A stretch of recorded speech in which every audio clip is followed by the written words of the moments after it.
something that American Muslim community can and must address. As the Holy Quran says, and I quote, "No bearer of burdens should be made to bear the burden of another," end of the quote. We urge you and all Muslim communities across the globe to make yourselves useful and productive members of your societies and to be the best ambassadors of your faith. Indeed, under our revised charter, we have renewed our commitment to support Muslim communities and minorities and to empower them to become worthy citizens, productive members of their respective countries, as they may be of the Muslim Ummah. Ladies and gentlemen, in recent days, the OIC has been particularly engaged on the global scene as the world watches the unfolding events in the Middle East and North Africa. Lately, with the so-called Arab Spring in the air, the OIC was making significant contributions to public and private diplomacy initiatives. In line with our firm commitment to human rights and democracy, we welcome the call for democratic changes as expressed through internal popular uprising in these countries. No doubt the Muslim world is going through a defining moment in its history, which further affirms the dire need to speed up the process of concretizing people's aspiration to good governance, the rule of law, human rights, broader political participation, and sincere national dialogue. The OIC Charter and 10-year program of action are guided by the principles of moderation and modernization. Both documents are based on a prospective vision and contains appropriate solutions for such unrest and a healthy awakening as we are witnessing today in the Muslim world. During my recent visit to Egypt and Tunisia, I expressed the hope that these changes would strengthen good governance, rule of law, democracy, and economic development. In Libya, we have been advocating a political solution to the crisis based on the recognition of the legitimate aspirations of the Libyan people for democracy, justice, rule of law, and political reforms. We have been involved at the highest international levels, participating in the many meetings of the Libya Contact Group to come up with solutions for ending violence against civilians, as well as providing unhindered access for humanitarian relief. We recognize the National Transitional Council of Libya, NTC, as the only legitimate authority in Libya today and have our trust in its leadership. We support the NTC in the implementation of the post-conflict roadmap for Libya approved by the International Contact Group, which include representatives from the United States, other UN member countries, and the OIC.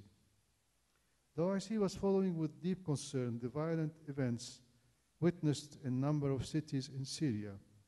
We have called for national dialogue and speedy implementation of reforms declared by the Syrian leadership in order to stop violence targeting both civilians and security forces. The recent developments in Yemen confirm our reiterated appeals to all parties for the need for exercising self-restraint, as well as the need to solve the current crisis through dialogue and understanding in order to ensure security and stability and peaceful transition of power. In Somalia, I have continued to mobilize the member states to extend all forms of assistance to Somalia. Most recently, at an OIC exec committee at the level of foreign ministers held in Istanbul, the target figure of $500 million was established as a goal. The OIC has also set up an humanitarian coalition for relief of Somalia, which includes more than 20 organizations working under the OIC umbrella. This coalition is the biggest implementing body on the ground in Somalia. Working efficiently all over the country, the OIC remains the only international organization that is allowed by all parties to maintain a permanent aid office in Somalia. We hope that in all countries where change is taking place, that citizens do their utmost in order to preserve national unity, sovereignty, and territorial integrity of their country. It would be wise to learn from history in order to avoid repeating mistakes made in Iraq and Afghanistan. Nation building should be an all-inclusive political process, and as much whatever is left of those institutions and bureaucracy should be accommodated and nourished while building capacity through establishing new democratic institutions in the country. Nation building should be an all-inclusive political process. As much whatever is left of this institution, administration structure should be accommodated and nourished while building capacity through establishing new democratic institutions. The OIC firmly believes that conflict prevention and resolution require a multi-dimensional approach, and not only the use of military means to guarantee sustainable peace attaches enormous importance to identifying and addressing the root causes of conflicts and dispute. The main advantages of the OIC lie in its relative strengths, honesty, credibility, neutrality, impartiality, and its overall acceptance in the Muslim world, where it also enjoys enormous respect. Ladies and gentlemen, I would like to draw your attention to the efforts of OIC to combat intolerance and discrimination based on religious belief. On 15 July 2011, the OIC hosted a ministerial meeting co-chaired with US Secretary of State Hillary Clinton at OIC institution, IRSIKA, in its historical premises located in Yıldız Palace in Istanbul, to discuss the implementation of United Nations Human Rights Council Resolution 1618 on combating intolerance, negative stereotyping, and stigmatization of and discrimination, incitement to violence, and violence against persons based on religion or belief. This is the title of the long title of a resolution. The Istanbul meeting reaffirmed the commitment of the participants to the effective implementation of the measures set forth in UN Resolution 1618, and also provided an opportunity for greater cooperation with the United States. In her statement, Mrs. Clinton said that the meeting and the shared commitment it represents is vitally important. I quote, "It is one of these events that has great ramifications far beyond this room." End of quotation. She applauded the OIC for helping passing Resolution 1618 at the Human Rights Council. Mrs. Clinton also noted that, and I quote, "Under this resolution, the international community is taking a strong stand for freedom of expression and worship and against discrimination and violence based upon religion or belief." End of quote. I have always warned against the dangerous implications of intolerance, incitement to hatred on religious grounds, and the campaign against cultural diversity being fueled and by some right-wing groups and politicians in the United States and Europe.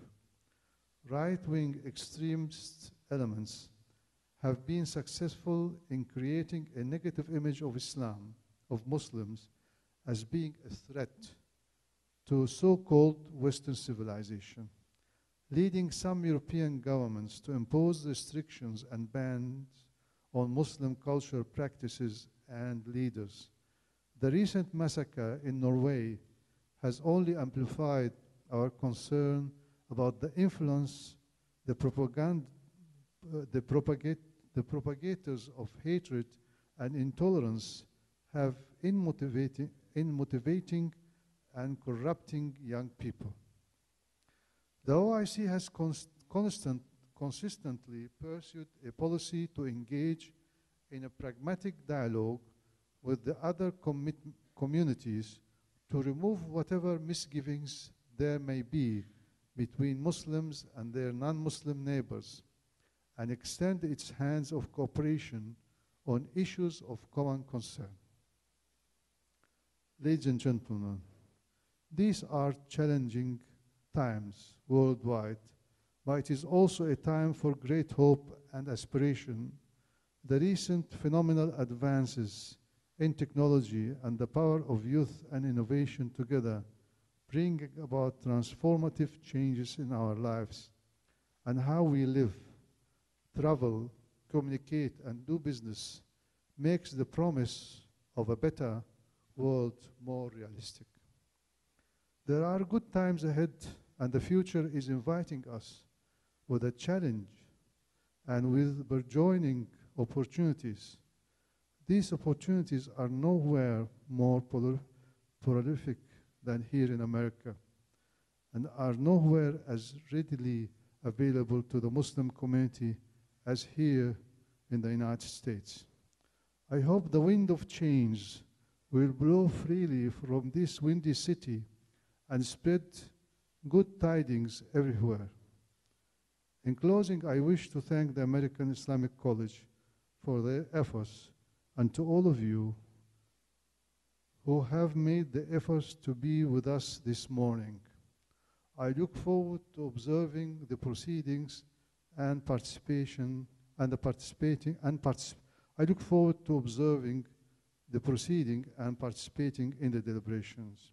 I also look forward with enthusiasm to welcoming another distinguished gathering here again for next year's conference with rich agenda and equally enthusiastic participants.